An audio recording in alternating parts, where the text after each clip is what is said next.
Hello, everyone. Greetings from in Uni UK. Thank you so much for joining our webinar today. My name is Dagina Wetherill, and I'm the Director of Recruitment within in Uni UK division, a company of global university systems overseeing international students recruitment for our partner universities. Today, I'm extremely excited to talk about our premium partner university, beautiful Canterbury Christ Church University in the Garden of England in Kent. And you can see a beautiful Canterbury Cathedral also in my background where graduations take place. Today, we are talking about CCU School of Humanities and Educational Studies. And I'm really excited to be joined by colleagues from the university. So we have Dr. Michael Goodrum, a reader. We have Dr. Katrina Cooper, Senior Lecturer and Research Supervisor. And we have Dr. Ralph Norman, Principal Lecturer. And we also have Richard Venner, who is International Business Development Manager at CCU. Thank you so much for joining us. And we also have my colleague from Uni marketing team, Sukanya, in the background, helping us to run this webinar smoothly. Just a few housekeeping rules before we start. You're all on mute. If you'd like to ask any questions, feel free to do so. Just pop them into the Q&A section. So that's Q&A section rather than chat section, and we will take them from there. Other than that, sit back and enjoy, and hope you find this webinar useful and inspiring. Thank you. And it's over to academics. Thank you.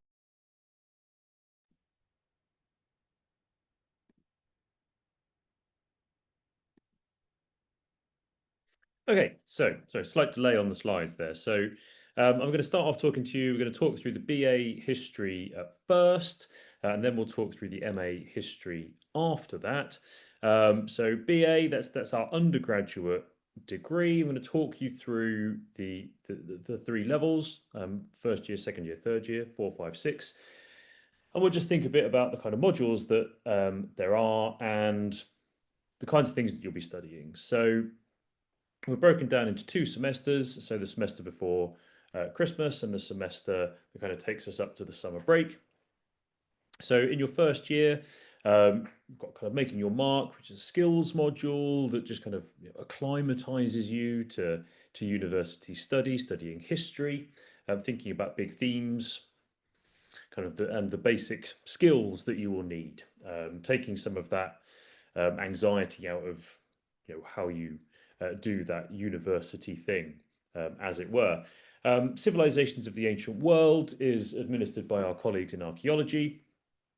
So that's ancient Greece, ancient Egypt, ancient Rome, thinking through kind of how we do a bit of archaeology, how we look at those kind of ancient civilizations, and then we carry that through.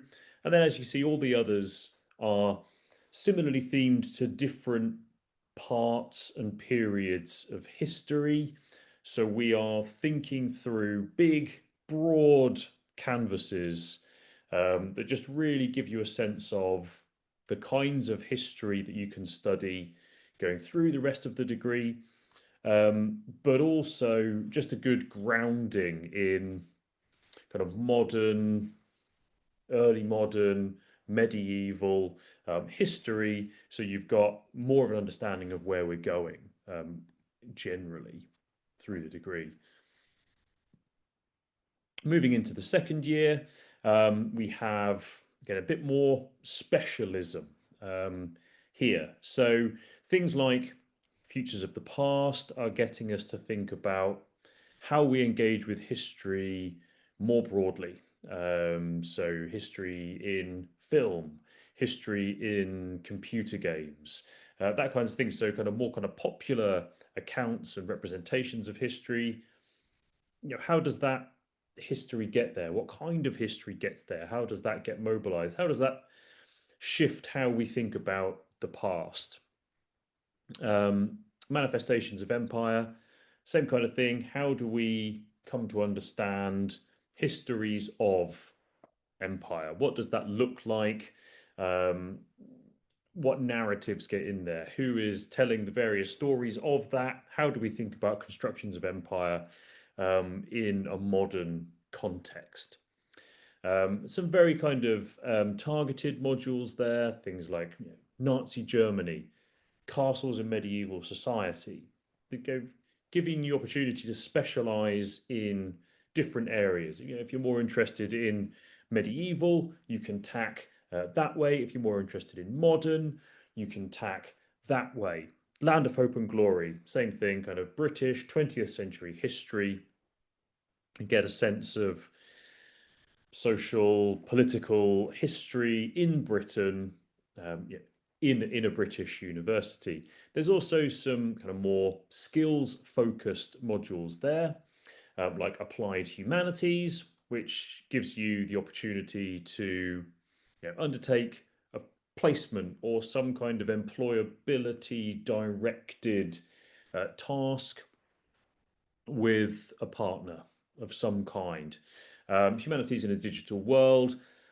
Again, it's history, but we have to be aware of the way the discipline is going, where things might be shifting, how digital skills might help us with that. Again, how we might need those in the workplace. So thinking about how humanities works with digital approaches, how they can enhance or alter the way that we think about study in the humanities. Moving into the third year, again, increasing specialization, but kind of tacking around in medieval again, Norsemen to Normans, early modern with the Stuart state. So really thinking about kind of politics in the 17th century of Britain, and a kind of modern American component there with modern Black freedom movement. So about the civil rights movement in its kind of long duration, and superhero history, kind of a cultural history. That's my module, thinking about how we can read cultural texts like comics, films, radio shows to get to grips with some big themes in American history in the 20th century. War, depression, as in the economic depression, the Cold War, the Vietnam War, and all the genres that they're drawing on. And then the dissertation runs for the whole year. That's your opportunity to really specialize, to do something that you want to do. And that can be a very broad range of things as long as there's someone who can supervise it. So it can be, as I say, I've got some examples on there, kind of British political culture, racialized histories, queer histories, all kinds of things really. As I say, as long as there's someone who can supervise it, it's something that we can provision. In terms of assessment, just a kind of quick list there. No exams in the history course, but a range of different ways of being assessed. And you would be supported in all of those kinds of assessment anyway, as you work through your degree and the modules. You would have sessions on doing that, and you would be given kind of or you could ask for individual support as well. If you move into the MA, so it's MA Modern History. So the focus here is very much on the modern period. It runs for a year rather than the full 3 years of the undergraduate. And again, we've got a mixture of kind of skills-based provision and content-led modules. So themes and sources, it's like advanced skills for studying history at MA level, thinking again in more detail about themes, so political history, gender history, histories of sexuality or race, and then how thinking about history through those particular themes gives us a different approach to it.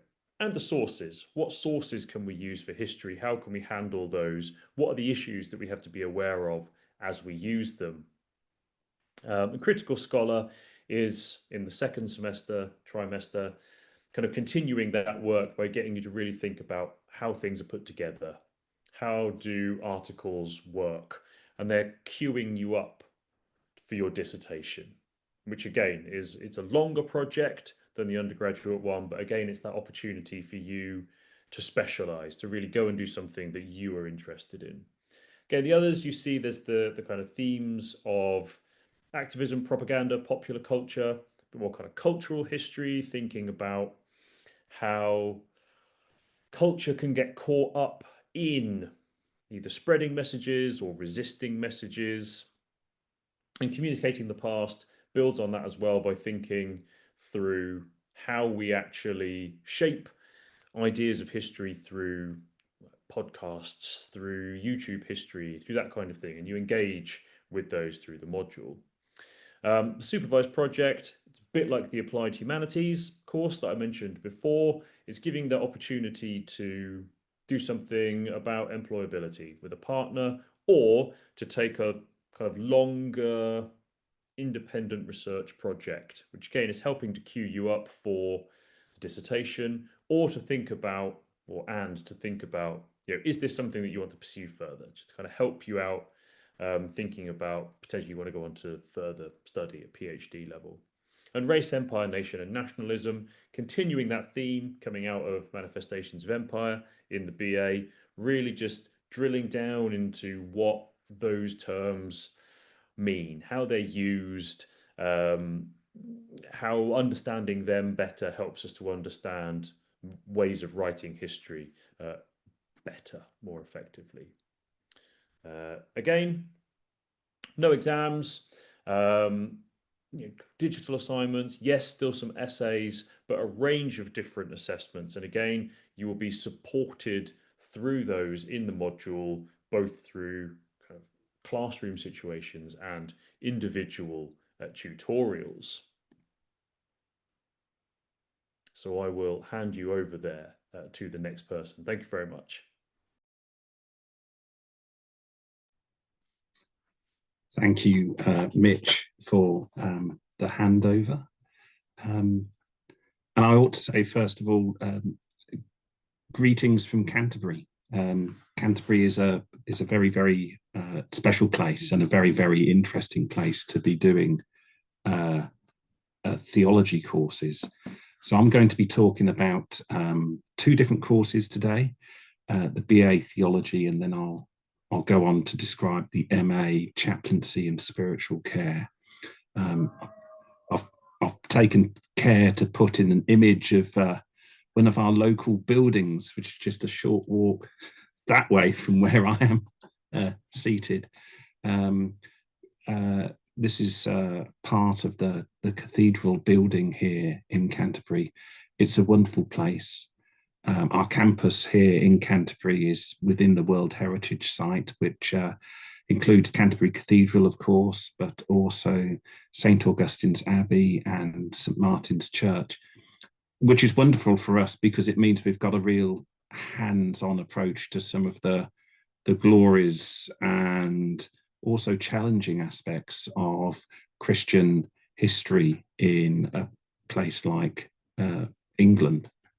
But it's all here around us, and it's very, very old. When St. Augustine arrived as the missionary to the English, there were already Roman Christians here, but they had a task to do converting the Anglo-Saxon kingdoms. They brought with them a strange new technology that English people had no knowledge of, writing.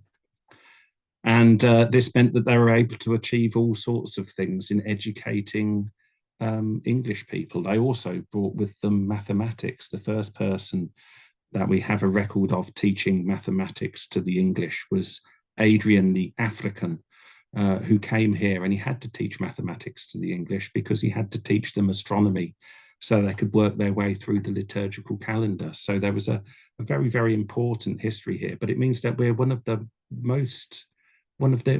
oldest and most venerable centres of learning in England. And there's been theology studied here on this site long before anyone even thought of Oxford or Cambridge or anywhere like that.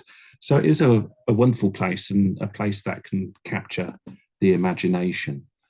So as I say, it's a unique global location. And I've just wanted to show you this image because the buildings that you see immediately at the front of the photograph are parts of our university campus. And you can see the cathedral in the background, so you can see just how close we are to some of these really important sacred places. And we're located within a sacred geography, which is very, very important to us. But for us today, of course, we're not just looking at the past, but what's happening in the world around us. Canterbury is actually quite a heavily internationalized place. London is a very, very globalized place, and some of our students come out from London to meet us here, which means that we really celebrate the diversity of our student community. In terms of the actual structure of the course for the BA, for the undergraduate course, it's broken down into modules just like the history one is. So in the first year, there is an introduction to Christianity, going into Christian theology, and also differences between different Christian faith communities, different churches. Alongside that, there's an introduction to world religions, because we think that you can't properly study Christianity without also knowing about other religions and how they compare with Christianity is very, very important. There's an introduction to philosophy to start to think about some of the big questions in life. A detailed introduction to the Bible, which is very, very important as a foundation for any theological study. An introduction to ethics, because of course theology is also about how people make choices about how to behave and live their lives. And also a philosophical reflection and ethics of well-being course, where we ask our students to reflect on what they feel they are starting to gain from their studies, how it might be changing their views, what they might be learning, and encouraging them to take ownership of their studies as they go on their own academic journey through the course, whilst also reflecting upon how to do that in a way which makes us think about our own well-being as well. Moving on to the second year modules, there's a big historical Jesus module. We say you can't graduate in theology unless you've studied a big course on the figure of Jesus. We look at the Reformation, a key area of Christian history, which led to the innovation of some very interesting and new theologies, which are still with us today. But we're also looking around at how these things are applied in the world today. And so the digital humanities course is also very important for anyone studying theology. This can include, for instance, writing Wikipedia pages about particular theological topics or things to do with religion. And it can also include a range of other tasks of that sort too. Study of the Bible continues with selected New Testament texts, where we take one or two texts and study them in detail. There's a Judaism module, which is really, really important as well for understanding Jewish interaction with Christianity and the influence of Judaism on Christianity. And then finally, also the applied humanities module is also really important for us because, you know, the Christian presence in Christianity in Canterbury is not just about ideas, it's about church communities interacting with interfaith dialogue networks, just as I also interact with all sorts of things, pilgrims visiting the cathedral, and people get to work on their project in real life situations available to us in this very, very special city.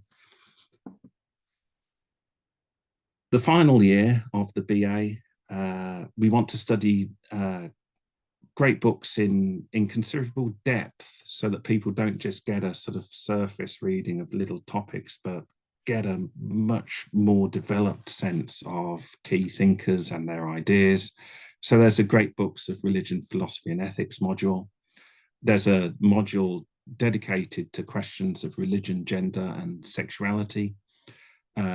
There's also a great books of theology module where we might study, for instance, Paul's letter to the Romans, or St. Augustine's Confessions, or St. Athanasius on the Incarnation, and religion and environmental ethics.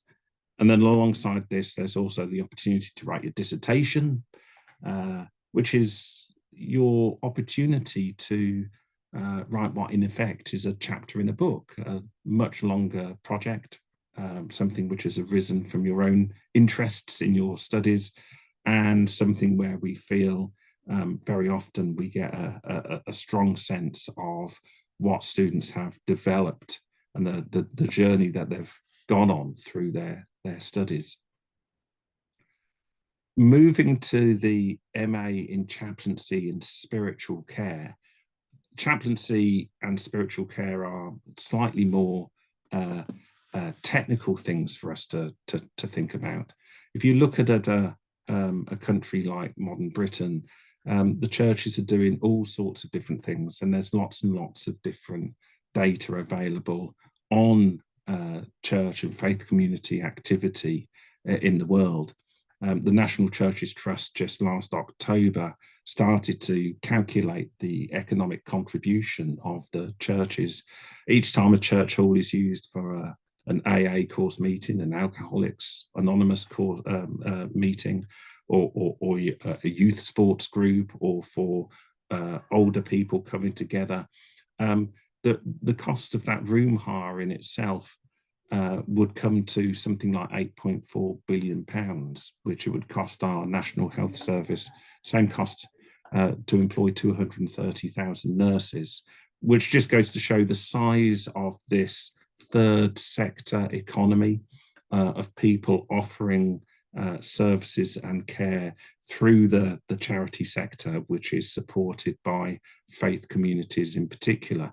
And a number of the report that have been done recently, I've just put some examples up here. We've got lots and lots of data on the contribution of faith communities to modern Britain. And it's this sort of economic space and policy space and social space that we see the opportunity for taking students through MA, chaplaincy and spiritual care. Some of this importance can be sort of captured in one report in particular. When we had the coronavirus lockdown, when everything from schools to swimming pools shut down, some of our local councils quite quickly realised that one of the areas that was actually keeping communities together were the different faith communities. And there was a moment where they sent out a survey to all local authorities in the UK, and they came back with some very interesting details of how local government was actually beginning to respond. And I'm just sharing this because it gives some examples, some concrete examples of the hands-on, the practical things, the outside of the classroom, real world things which we're talking about. 60% of our councils are working with food banks, which are run by faith groups or faith-based organisations. There's been an increase in partnership working between councils and faith groups, and councils are increasingly viewing this thing as a really positive thing and something which should be taken forward into the future. Now, of course, you might want to know what this actually looks like in terms of the modules studied. I've got here another photo just reminding us just how close our campus, our wonderful location is to the cathedral. You see the cathedral in the background there, but also some of the ruins of St. Augustine's Abbey. This is the sort of environment that we are in which we work and study. In the first semester, there's a chaplaincy in the mission of the church. Not all activity of the church, for instance, is to do with ordained ministry or ministerial roles. there's a whole sense of how the church interacts with social areas outside of its own immediate congregations. And to explore and develop that, not just in the sort of practical sense, but in the theoretical sense, that's alongside a term one module called Religion and the Common Good.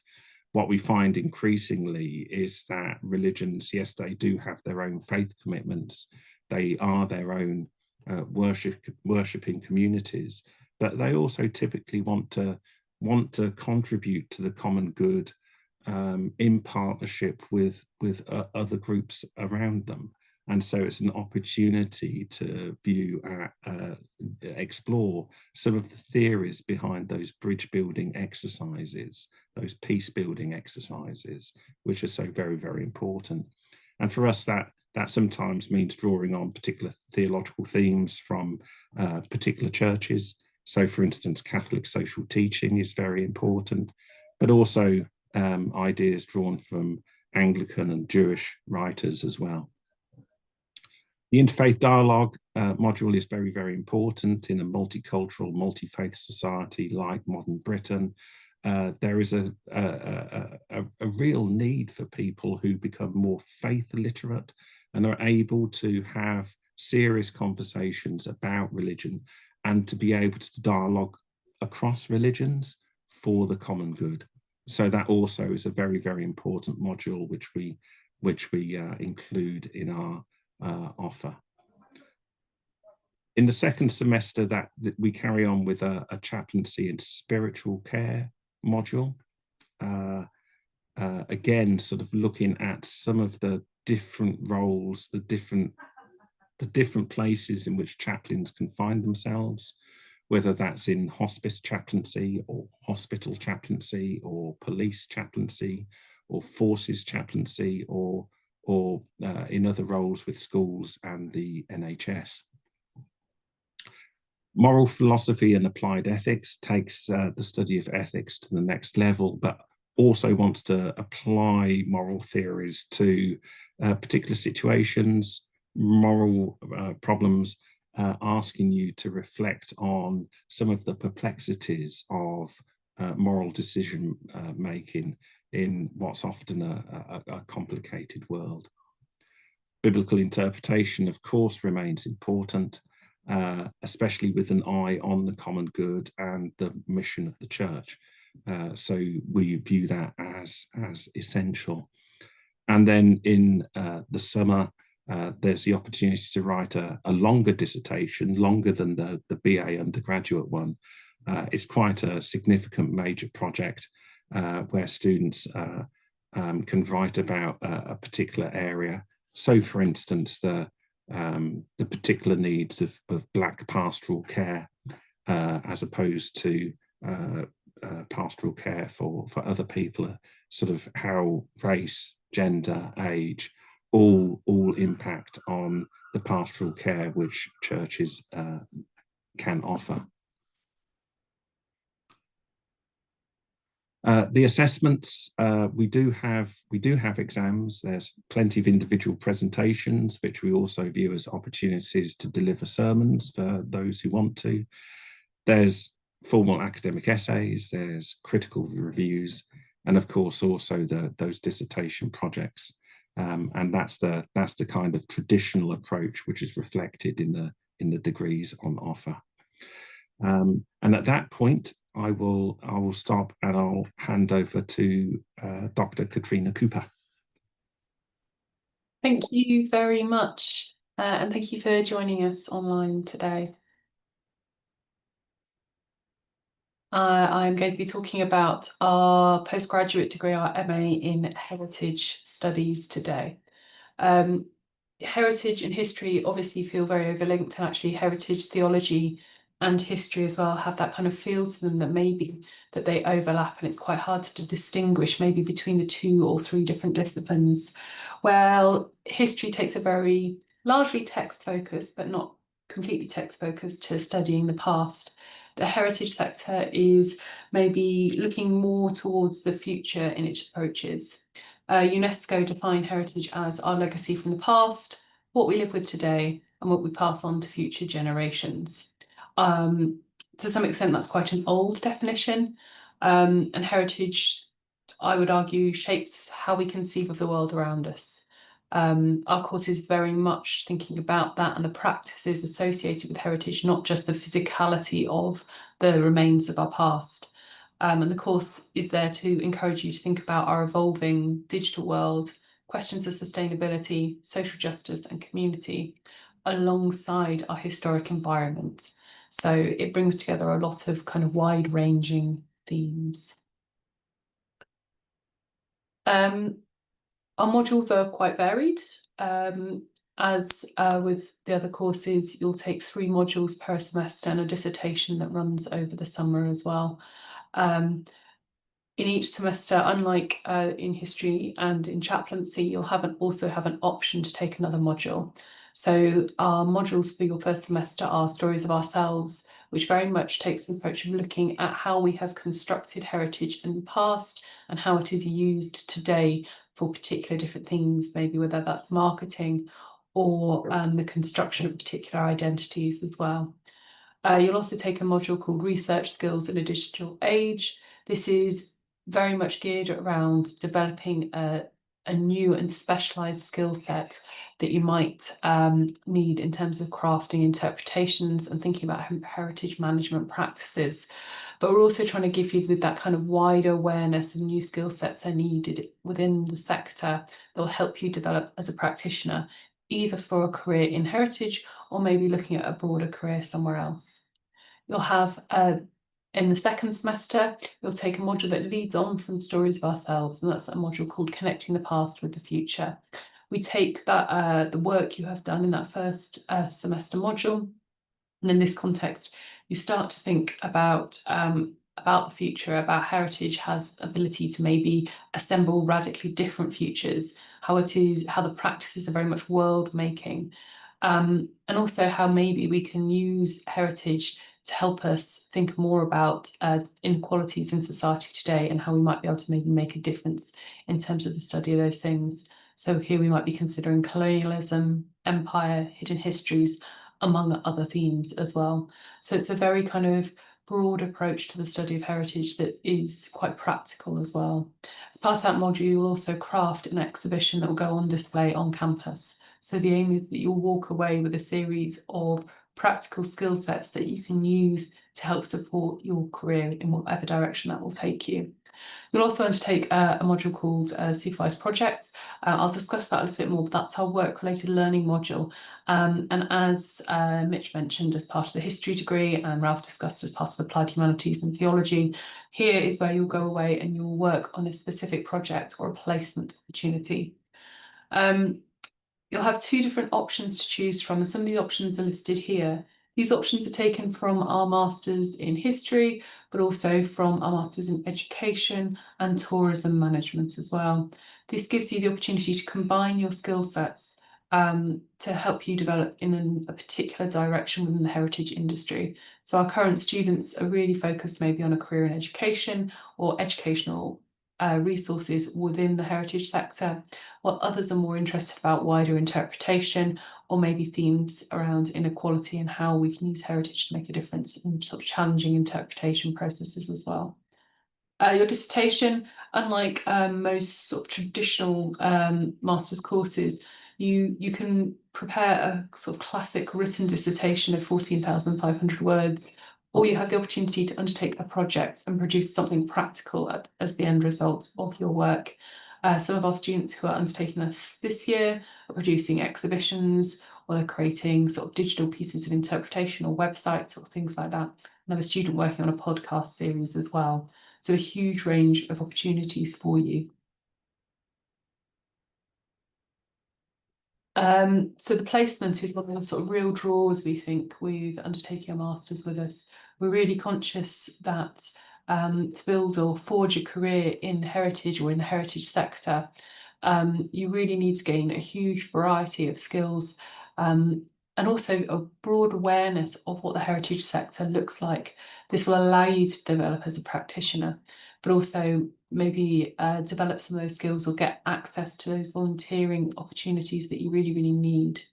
One thing that's really important to note about our masters is while your set hours for the delivery or attendance on the course are at a particular level, we also anticipate that you will probably need to contribute well beyond this in terms of attending your placement, or maybe working on these extracurricular activities that will help support and give you the opportunities that you need to progress, particularly if you're focusing on this career area.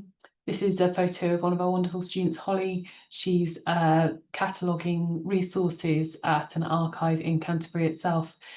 She's preparing them and making sure they're protected and then can be properly accessioned for the archive itself. So she found this a really, really useful skill set and was complementing other volunteering experience she had at a different museum. We try and tailor these placements to our students. So in some examples, some students have worked on a very, very specific research project within the institution itself, but we also had students going out into museums in Canterbury, off to the cathedral, and one placement with the British Museum as well. So there's a lot of opportunities there to gain real practical skills, but also to be able to put that experience on a CV moving forward as well. How you'll be assessed. I think we've had this comment a few times from the other degrees as well. We're really working towards a wide range of assessment diet here. A career in heritage won't necessarily look like it should be just producing research essays. So while you might undertake a few essays, there are a whole range of other outputs as well. So whether that's set exercises, producing digital assets or a digital assignment, a poster, a presentation, a critical review of an exhibition in and itself, reflections, portfolios, and as I said, you have the opportunity to produce a project-based dissertation as well. The intention here is that you'll walk out with a portfolio of materials that you can showcase the skills you have developed over the course of this module and this course as well, but also really be able to make an impact on the sector more broadly. We're really keen on getting outside the classroom here. Our heritage degree comes from the very heart of a World Heritage Site, which extends across our campus, and we really try and make use of that throughout our teaching. So here our students are out and about within the city. We were visiting this building behind us, which is a former foundry, but is now a brewery. We're discussing there not only the kind of heritage of brewing practices within the city, but also thinking more broadly about sustainability and how the creation of different products can kind of really lean into some of those factors as well. So we have field trips out and about, often within walking distance and as part of class hours, but it's really trying to get you as much out of these experiences as you possibly can.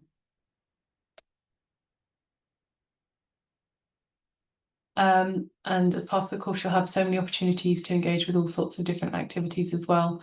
One of the real values we found out this course is all our students are so enthusiastic, they develop a really tight cohort that really supports each other's learning. So we find our students are very willing to come out to other events that are happening, whether these are things like exhibition launches or talks from artists, or as part of different exhibitions launching within the city, going out to digital storytelling events at the Turner Contemporary in Margate, or attending other kind of faculty mixes, giving you the opportunity to network with staff from across the university as well. This course is highly interdisciplinary. It's we're not expecting you to come in with a very specific degree course. We take students from a wide variety of backgrounds, and that's kind of also reflected in the teaching as well. Courses delivered by experts from across our school and actually across the university as well, whether those be archaeologists, historians, theologians, games designers, photographers, curators and more. We really bring together a whole range of different people who work in that heritage field and give you the opportunity to see what a heritage career might look like. I think that's it. Thank you very much. Brilliant. Thank you so much to academics. And let's look into questions. Just before we jump into questions, a quick reminder to everyone that GAS Gateway portal is still open for application. So please aim to submit a full file with your students' applications so that we reduce the time of making assessment of your students' applications. If you have already received the initial offer letter, please ensure you arrange outstanding documents as soon as possible. Book consultations as well with the team on the ground or via the interview team, whichever way is easier.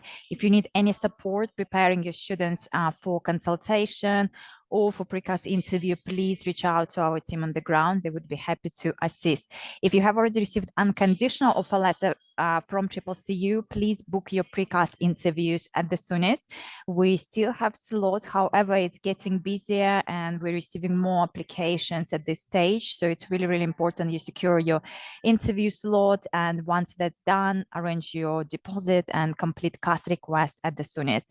Great news is that we're seeing improvement in terms of visa turnaround time. So in various regions, visas seem to be issued quickly, touch the wood. So that's really good news. But again, because summer is here, it's becoming busier. So the sooner students complete the admissions process, the better. So they can have more time to apply for their visa application, secure accommodation once visa is received, and to book their flights in advance as well to reduce cost. I guess these are all the reminders for CCCU. Let's see which questions we have received here. Right, so for, I guess it would be applicable to all programs here. So are there opportunities for placements or collaborative projects with heritage organizations, museum or conservation bodies? I'll take that one, I'm assuming. Yes, we work very closely with with a lot of heritage organisations, with museums and with conservation bodies within the city of Canterbury and in Kent more broadly as well. So I think I mentioned our students, at least on the MA Heritage, but also in theology, in history as well, went out this year to Canterbury Cathedral, the museum in Canterbury, the Beanie, the British Museum, the Amelia Scott, which is a new community organisation in Tunbridge Wells, which is about half an hour away. The Maison Dieu in Dover, which is another small heritage institution. We've had them visiting other local archives in the city, and I'm sure there are more examples that are kind of eluding me at this precise moment in time. But yes, the intention is there. You'll do a 40-hour placement with one of those bodies, and we also encourage wider opportunities for collaborative work as well. So I myself work with the Cathedral on a range of research projects. I also work with the Canterbury Archaeology Trust and a whole host of other kind of smaller museums as well. So the intention there is really we build on those research collaborations and integrate with our students as much as possible. That's fantastic. Thank you so much, Katrina. And some of the places you mentioned, really beautiful, Tunbridge Wells and Dover as well. That's great. And just to confirm, so the 40 hours placement you mentioned, that would be embedded within 1 year placement, sorry, master's degree. So it doesn't extend master's degree per se, right? So it's within 1 year. It's part of the hours associated with one of the modules as well. So it's embedded as part of a module and you get credit for undertaking that placement.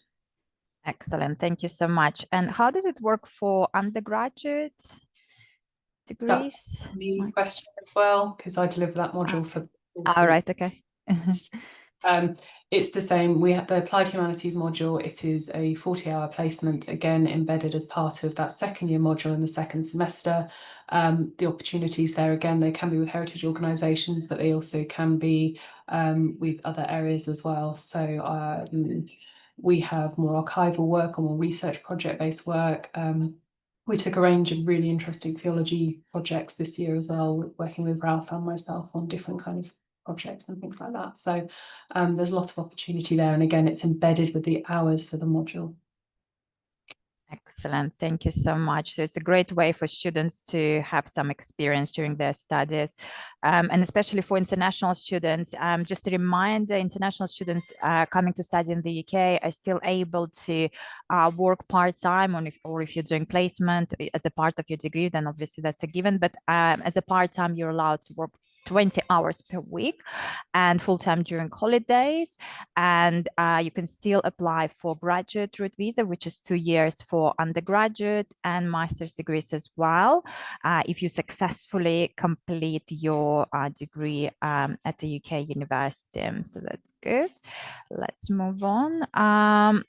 Lots of questions about MA Heritage. What are the entry requirements, and is the background in history or archaeology essential? No, we ask for an interest in heritage that can be displayed in some format. So we'd like to know why you're interested in studying, but we don't purely take students from a history or archaeology background. This year we've got students coming in from education, creative writing, and we've had students come in with no degree but an extensive volunteer track record as well. I can see another question in the chat about entry requirements, and I would say that also our entry requirements are largely what would be a 2-2 in this country. For heritage specifically, it can be in broadly any discipline. So I'm not quite sure what that translates to as well. I think theology and history might want something maybe slightly more specific, so I'll leave that one. Thank you.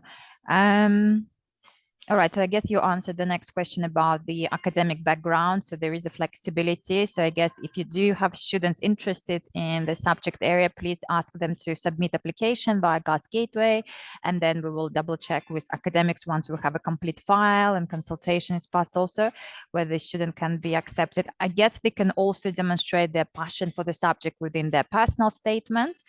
So that would be reviewed by academics team too.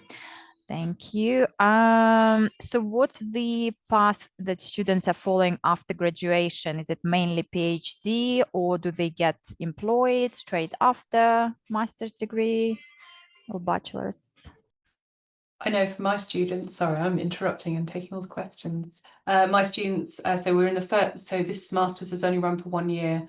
We had 8 students on the program this year. So far, one of them is aiming to progress into further study or further research. One of them has just secured a job as a digital heritage professional. 2 of them were using this as a mechanism to go for promotion working for the National Trust. And another student has just secured a role in something that I haven't quite had a chance to catch up with and find out more about. So given the course hasn't ended yet, we're 5 out of 8 with a very clear plan for what next. I'll hand over to Ralph or Mitch for their angles. Thank you. Well, I can say I can give an example from the MA chaplaincy and spiritual care. One of our students, to give you an example, came to us from Nigeria, where he was a priest in the Church of Nigeria, studied with us, and is now a prison chaplain in the UK. So there are career opportunities which are arising specifically in that role as well. Thank you. Yes, it's a platform really, so it doesn't fix you into any particular career trajectory, but it gives you a bit of a leg up into lots of different things. So we've had people go in to do further study, or working in politics, working in kind of local infrastructure, transport kinds of things, as well, and kind of continuing professional development with work. So like Kat was saying about promotion at work, so people who are teachers who are doing this for professional development, or who want to be teachers and are getting that MA before they go and do the teacher training. So it doesn't fix you into anything, just further research or into a kind of specific career path. That's great. Thank you. And I guess you mentioned a very good point. Actually, I was speaking to someone not long ago who who was a teacher at a primary school. So they have history background, so they studied degree in history, but now they've taken a year off to do their master's degree, so they progress a bit further within their career.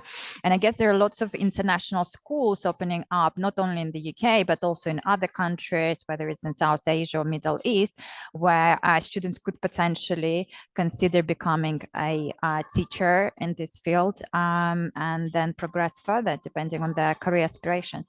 Thank you. Okay, so we've answered this question. Okay.